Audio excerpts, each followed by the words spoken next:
good afternoon, good evening, good night, or good morning, wherever you are. Good morning, you guys. I hope and pray that you all are doing well. I hope you all are having a good week thus far. It's day 2 of the week. Yay, we almost there. Almost there. But I do pray that you all are having a good week thus far. I do have kind of a short message that came across my mind when I was praying one night, and it came across my mind Joshua 2, which is the story of Rahab when she hid them 2 spies, and she made an oath with them by saying, since I'm protecting you, we know how your Lord is, could you save my family, save me and my family? And they did. They actually promised that.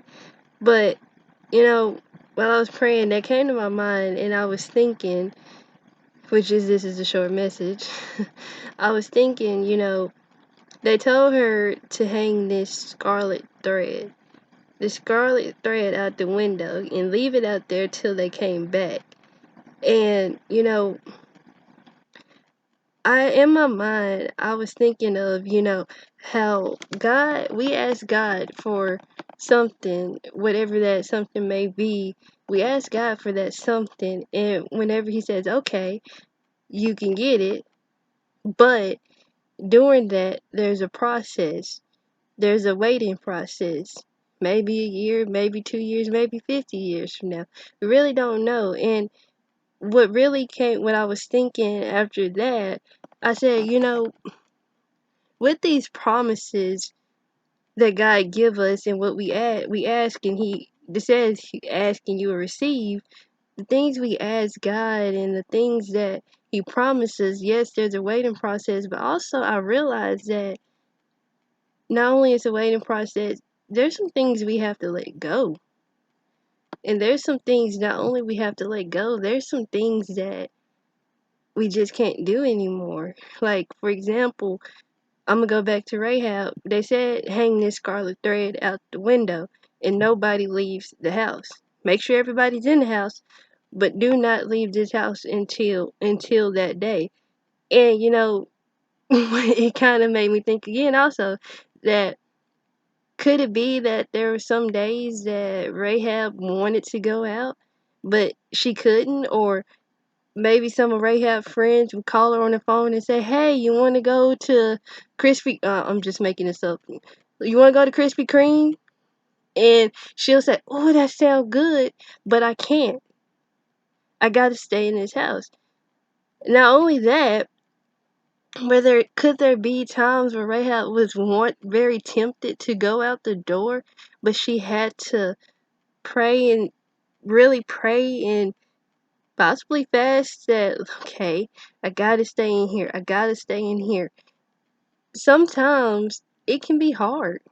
That promise and waiting, it could be hard. And not only that, letting go some things we like to do that we have to get rid of sometimes.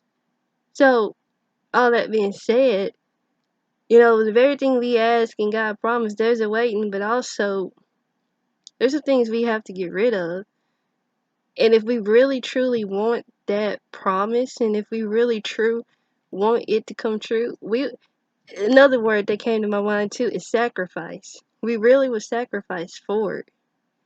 So I don't know who I'm talking to, but whatever promise God made for you and whatever thing you ask God, just know that there's gonna be a process, and it's really up to you. The very sacrifice, I think I put this on Instagram, I'm not for sure, but the very sacrifice you make a difference with, it will show and determine that you really want to get to that destiny or that promise. So I might quote it wrong, or I forgot how I quoted, but true sacrifice will show how desperately and truly you want that promise to come to pass. So I encourage you to hang on. The promise will come. Yes, there's going to be temptations, but also, first and foremost, that really came to me is the very things that you have to let go. are the very thing that could possibly hindering you. So whatever it is, just let it go. Whatever is holding you from that destiny, let it go. I'm not saying there's probably not anything, but I know there was a lot of things that was stopping me from the promise that still can't come to pass. But there's some things that's stopping me that I have to let go of. I'm not just talking to you guys. I'm talking to myself too. But there's some things I have to let go. I know that some it is a process. Yes, I'm 100% sure this process is tough. Tempted, absolutely. But once you truly sacrifice, truly let things go, and hang on, it will come to pass. I love you guys. Um, I love you. I can't stress enough. I'm sorry. I'm really being transparent here today with this message. But I hope this meant something to you. And I really pray that you have a good rest of the week. Love you guys.